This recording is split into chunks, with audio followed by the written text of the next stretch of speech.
I found the contract on a Tuesday. Not hidden, not locked away. It was in a shoebox under my mother's bed, beneath photographs of quinceañeras she had organized for other people's daughters, beneath receipts for the catering business she ran out of our kitchen, beneath the dried corsage from my father's funeral that she had kept for 16 years like a talisman. I was looking for birthday money. I was 16. I was stupid. I was still the daughter of Marisol Delgado, the best mother in Southwest Detroit, the woman who made tamales for the block party and cried at every wedding and held my hand through every fever, every nightmare, every moment when I missed my father so much I couldn't breathe. I found the contract instead. It was typed, in English and Spanish. Signed by my mother and by Frank O'Malley, a man I barely remembered, my father technically, though he had died when I was 8. A drunk who smelled of bourbon and regret, and who had never, not once, looked at me with anything resembling love. The contract was dated 3 months before I was born. In exchange for permanent resident status and eventual citizenship, it read, Marisol Delgado agrees to bear one female child for Frank O'Malley, to be raised in his household until his death, at which point said child will assume full care of his estate and person, in exchange for which Marisol will receive the property located at 1847 Vernor Highway, Detroit, and a sum of $15,000 upon the child's 18th birthday, contingent upon fulfillment of care obligations. I read it 3 times. The words didn't change. The meaning didn't soften. I was not a daughter. I was a clause. I was consideration in a real estate transaction that had happened before I was born, before I had a name, before I was anything more than a promise of a green card and a future nursemaid. My name is Delia. I'm 36 years old. I'm a homicide detective with the Detroit Police Department, which means I spend my days looking at dead bodies and my nights looking at the living ones who made them that way. I have solved 43 murders. I have failed to solve 12. I have learned that the difference between justice and closure is often just paperwork. Who filed what? Who signed where? Who decided that a life was worth the cost of a house and $15,000? I have also learned that the cruelest contracts are the ones written in love. Welcome to Little Bunny Stories. If you're new here, my name is Delia, and this channel is where we tell the truth about the mothers who call it sacrifice when it's commerce, who call it family when it's futures trading. If this is your first time listening, hit that subscribe button. We post stories every week, real stories, hard stories, stories about women who stop being grateful for their own purchase price. Here's my story. I didn't confront her, not that night. I was 16 and I was still learning that the world my mother had built, the kitchen smells, the church on Sundays, the quinceañeras where she wept with joy for girls who weren't her own, was not a home. It was a showroom, a display, a carefully maintained facade behind which the real business of Marisol Delgado was conducted with the precision of a woman who had crossed a desert and a border and an ocean of indifference to get exactly what she wanted. I watched her instead, for 2 years. I watched her take phone calls in the backyard, her voice dropping to a whisper when she thought I was asleep. I watched her visit Frank's brother Donnie in Flint, family obligations, she called them, though Donnie O'Malley was a man with yellow teeth and hands that shook, and a record for domestic violence that even I, at 16, could find online. I watched her deposit cash every month into an account I wasn't supposed to know about, an account labeled Dowry Fund in her neat, bilingual handwriting. And I found the second contract. The one between Marisol and Donnie, dated 2 years after Frank's death, when I was 10. The one where Donnie agreed to assume Frank's obligations in exchange for the care and companionship of the child upon her 18th birthday, plus an additional $8,000 adjustment fee for Marisol's inconvenience. The child, not Delia, not daughter. The child, like a car, like a house, like the property at 1847 Vernor Highway that Marisol had already sold for profit and reinvested in the catering business that made her beloved in the neighborhood. I was the inventory. I was the product. I was the girl whose mother had traded her for a green card, then traded her again for cash, then spent 16 years performing motherhood so convincingly that I had believed every tamale was love, every tear was real, every hand on my forehead was something other than checking the merchandise. I left on my 17th birthday, not dramatically, not with screaming or accusations or the satisfaction of watching Marisol's face crumble when I waved the contracts in front of her. I left the way a smart product leaves, quietly, efficiently, with maximum value extraction and minimum traceability. I had been stealing from the dowry fund for 2 years. Small amounts. Cash only. Enough to accumulate $4,300 by the time I was ready. I cut my hair, the long black waves that Marisol had brushed every night, that she had called your father's legacy, that I now understood were just another feature of the merchandise. I wore my brother's clothes from a brother I had never met, Marisol's first child, given up for adoption before she met Frank, another transaction in a life built on exchange rates. I took a Greyhound to Detroit. Not home, I had no home. But to the city, to the anonymity, to the place where a girl with a new name and old fear could disappear into the machinery of a place that didn't care who your mother was or what she had sold you for. I was 17. I was alone, I was free, and I was terrified that freedom was just another word for being unclaimed. I became Delia Chen. Not legally, not at first. I used the name of a girl who had died in infancy, whose birth certificate I found in a library database, whose social security number had never been used.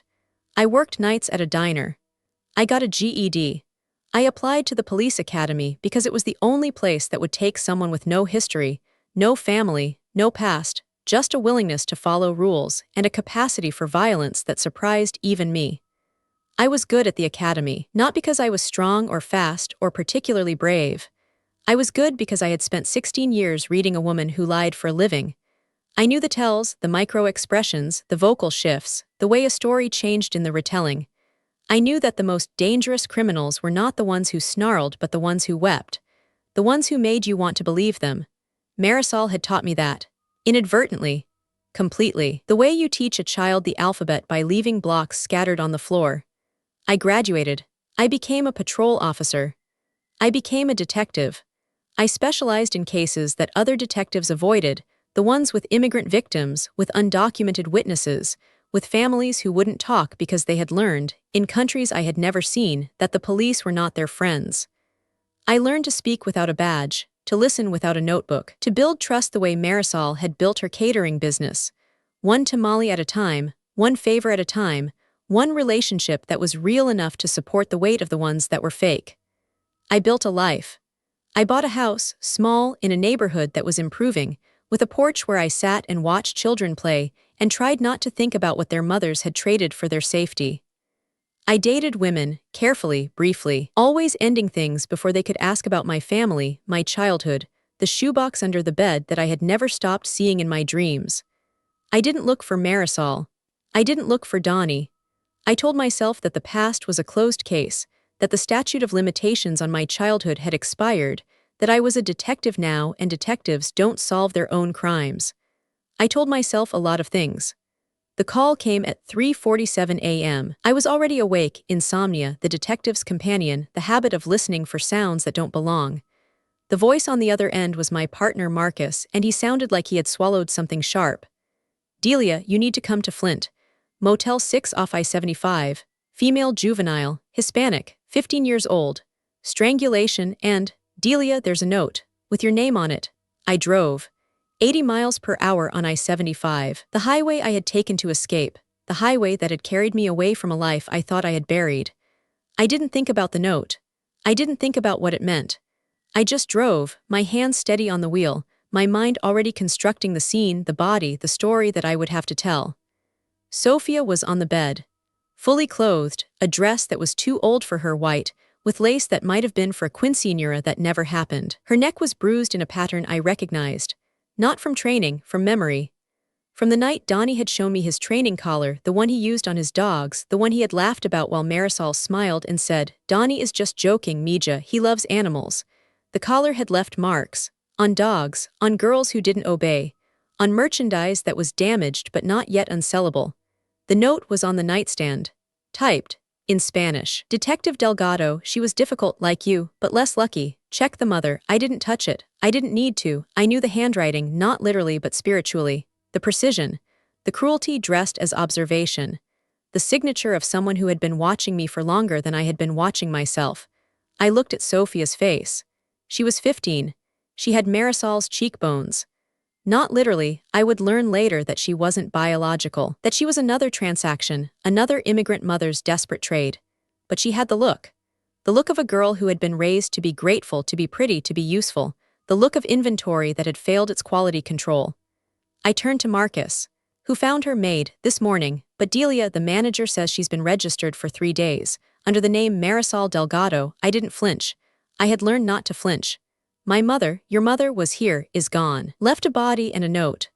I looked at Sophia again, at the dress, at the bruises, at the life that had ended in a motel room that smelled of bleach and desperation. Marcus, I need you to do something for me. I need you to let me run this. Alone for 48 hours. Delia, 48 hours. Then I'll tell you everything, or I'll turn in my badge, but I need this time. He looked at me. Marcus had been my partner for 4 years. He had seen me break down exactly once, at a scene with a dead toddler, the same age I was when Frank died. He knew I wasn't asking for professional courtesy. I was asking for something else. Something that didn't have a name in police procedure. 48 hours, he said. Then I come looking. I didn't go to the motel manager. I didn't canvass the neighborhood. I went to the shoebox in my memory, the one under Marisol's bed, the one that had contained my origin story, and I started building a case. Not against Donnie. Not yet. Against the system that had created him. The network of family arrangements that Marisol had described in her testimony as just how things are done. The women who traded daughters for green cards, for houses, for protection from deportation. The men who bought them not on street corners but in living rooms, with contracts and witnesses and the full complicity of a system that pretended not to see. I had spent 20 years becoming a detective. I had spent 20 years learning to find people who didn't want to be found. And now I used every skill, every contact, every favor I had accumulated to find the mothers. There were 11 of them. I found them through immigration records, through property transfers, through the kind of financial archaeology that Marisol had never imagined her daughter capable of. 11 women who had made the same trade. 11 daughters who had been raised by Marisol or women like her. 11 dowry funds and adjustment fees and care obligations that looked, on paper, like legitimate transactions between consenting adults. 3 of the daughters were dead. Not all strangled, 1 drowned, officially accidental. 1 overdosed, officially suicide. 1 simply disappeared, officially a runaway. The other 8 were alive. Some compliant, married to men twice their age, performing the same gratitude I had performed. Some escaped like me, living under new names, new cities, new lives built on the ruins of their old ones. I contacted them. Carefully. Anonymously at first, then openly, showing my badge, explaining my history, offering something no one had offered them before. A witness who understood. A detective who had been merchandise. A woman who knew that the law couldn't give them back their childhoods, but might, just might, prevent another Sophia. 6 of them agreed to talk. 2 refused, still afraid, still grateful, still performing the only role they had ever been taught. I didn't judge them. I understood them. I had been them once, in the moments when I wondered if Marisol's tamales were enough to justify the contract, if love performed well enough became indistinguishable from love itself. And then I went to Marisol. I found her at a quinceañera. Of course I did. She was 58 now, heavier, grayer, but still the center of every room she entered. Still weeping at the ceremony. Still holding the birthday girl's hand and whispering blessings. Still performing motherhood with the dedication of an actress who has forgotten where the stage ends and the self begins. I waited until the reception. I didn't wear my badge. I wore a dress, black, simple, expensive in a way that Marisol would recognize and resent. I stood by the cake table and I watched her move through the crowd, dispensing hugs, accepting gratitude, being the best mother in Southwest Detroit. She saw me. Her smile didn't falter, she was too good for that, but something in her eyes shifted. Recognition. Calculation. The same look I had seen when she negotiated with Donnie, when she weighed options, when she decided that a daughter's future was worth less than a house. Delia, she said, approaching me with arms open. My baby, my beautiful girl, where have you been? I've been so worried, don't I said. My voice was quiet, it didn't need to be loud, I had learned that from her. Don't perform, not for me, I know the lines, I wrote them. She stopped. The arms dropped. The smile remained, but it became something else, a mask slipping, a costume adjustment, a performer realizing the audience is not who she expected. You found the contracts, she said, not a question. I found them at 16. I left at 17, and now I've found Sophia. The smile finally broke, just a crack, just enough to show the structure beneath. Sophia, I don't know any Sophia. She was registered under your name, at the motel in Flint, where Donnie killed her, where you left her. Marisol's hand moved to her chest, the gesture of a woman clutching pearls though she wore none. I would never, Delia, you know me, I'm your mother, I love you. Everything I did for us, for our family. There is no us, I said, there is no family. There is a contract and a product and a woman who performed motherhood so well that the product almost believed it. But I didn't believe it, Marisol, not at the end. And Sophia didn't believe it either. That's why she's dead. I stepped closer. I could smell her perfume, the same gardenia she had worn my entire life, the scent of every memory I had tried to bury. I'm not here to arrest you. The evidence is circumstantial. You have alibis, you have lawyers, you have the community that loves you that would never believe that Marisol Delgado could harm a child. Then why are you here? Her voice was smaller now, the performance cracking, because I need a witness. Not for me, for Sophia. For the 3 dead girls. For the 8 who are still alive, still afraid, still performing gratitude for men who bought them. I need you to testify against Donnie. To tell the court about the system, about the contracts. About the women who trade daughters for papers and pretend it's love. And if I refuse, I reached into my purse. I pulled out a photograph, Sophia on the motel bed, her neck bruised, her white dress stained, her eyes open and empty. I placed it on the cake table, next to the quinceañera cake with its pink frosting and its sugar flowers and its celebration of a girlhood that Sophia would never have. Then I arrest you as an accessory to murder. I have the contracts. I have the financial records. I have 6 witnesses who will testify that you brokered their daughter's sales. And I have this, I tapped the photograph, which I will make sure is on the front page of every newspaper in Michigan, next to your smiling face from this party. Beloved community mother accused in teen bride murder. How long do you think your catering business lasts? How long do you think your friends stay?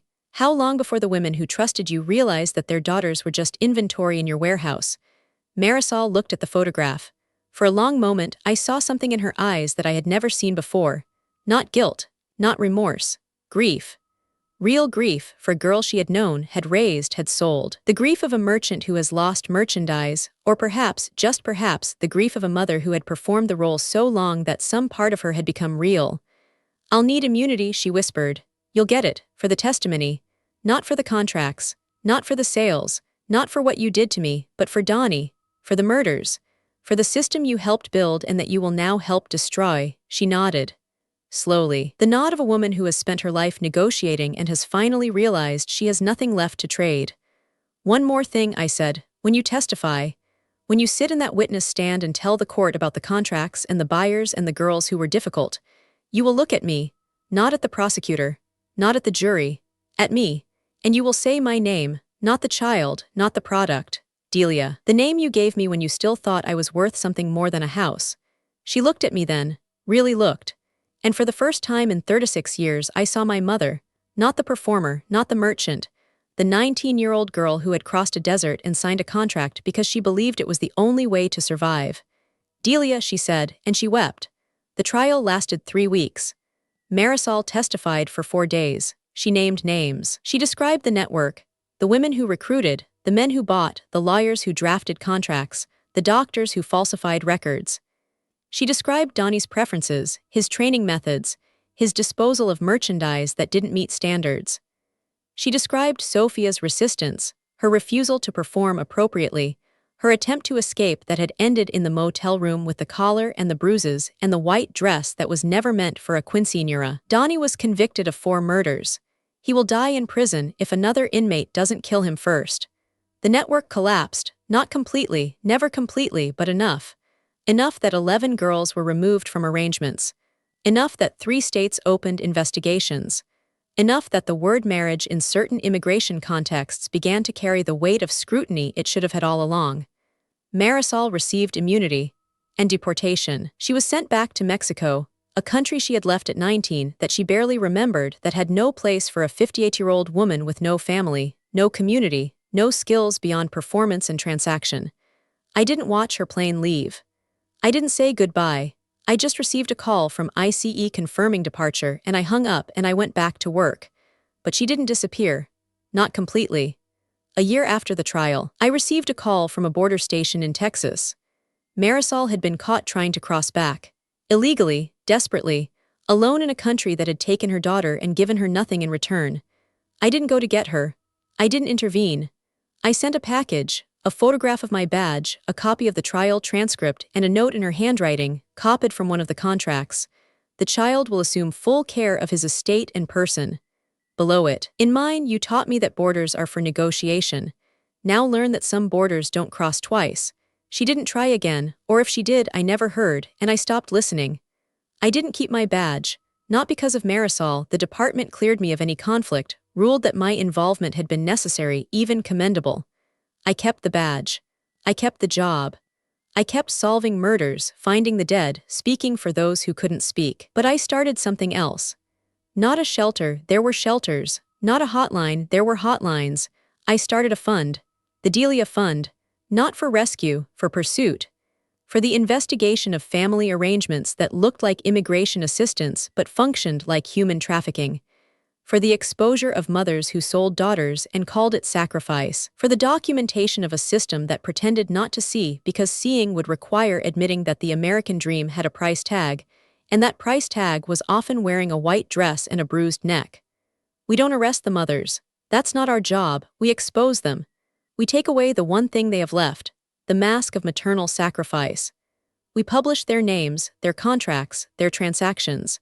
We let their communities see what their communities have chosen not to see. And we let their daughters, the ones who are still alive, still grateful, still performing, know that there is another option.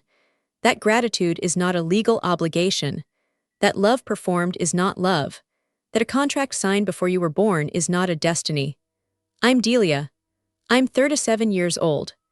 I'm sitting in my office when a girl comes in, 16, shaking, clutching a bus ticket and a phone number she found in a bathroom stall at the Greyhound station. Her mother is Guatemalan, her father is a citizen. Her arrangement is scheduled for her 18th birthday in 2 years with a man of 62 who needs companionship. She has seen the contract. She has seen the dowry fund. She knows what she is. She doesn't know who I am, not yet. She just knows that someone wrote a number on a bathroom wall and promised that the woman who answers understands. I show her a photograph, not of Sophia, not of me at 16. I show her a photograph of Marisol, smiling at a quinceañera, holding a girl's hand, weeping with joy. Your mother loves you, I say. She tells you that every day. She cooks for you. She holds you when you cry. She tells you that this arrangement is for your protection, your future, your family's security. The girl nods. Her eyes are wide. She has heard this speech. She has believed it. She is still trying to believe it. Your mother also signed a contract, I continue. Before you were born, or after, or last week. She traded something for something. Green card for daughter, house for future. Safety for sale. And she tells herself, she has to tell herself that this is love, that sacrifice and commerce are the same thing when you're desperate enough. I slide another photograph across the desk. Marisol's face, older now, at the border station, holding the note I sent her. But love is not a contract, I say. And you are not merchandise. And the woman who answers this number, I tap the phone number on her bus ticket. She was exactly where you are. She escaped. She built something. And she is not here to save you. She is here to show you that saving yourself is possible. One bus ticket at a time. One phone call at a time. One decision on one day to stop being grateful for your own price tag. The girl looks at the photographs. She looks at me. She looks at the badge on my desk, not worn, just displayed, a reminder of what I was and what I chose to become.